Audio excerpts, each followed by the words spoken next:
30 రోజులు తెల్లవారుజామున నదీ స్నానం చేసిన ఫలితం కానీ, 30 రోజులు తెల్లవారుజామున చన్నీటితో స్నానం చేసిన ఫలితం కానీ మీకు కలగాలంటే కార్తీక మాసంలో మొట్టమొదటి రోజు అంటే పాడ్యమి రోజు, కార్తీక పౌర్ణమి రోజు, కార్తీక మాసంలో ఆఖరి రోజు అంటే అమావాస్య రోజు, ఈ 3 రోజుల్లో తెల్లవారుజామున నదీ స్నానం చేయండి, లేదా ఇంట్లో అయినా సరే చన్నీళ్లతో స్నానం చేయండి.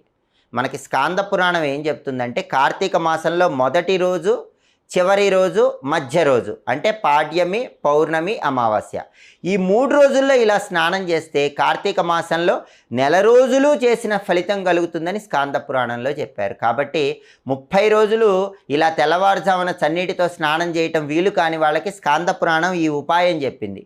ఈ 3 రోజులు స్నానం చేయండి, 30 రోజులు స్నానం చేసిన ఫలితం పొందండి. అలాగే కార్తీక మాసంలో అందరూ కూడా సాయంకాలం పూట శివాలయ ప్రాంగణంలో విష్ణుమూర్తి ఆలయం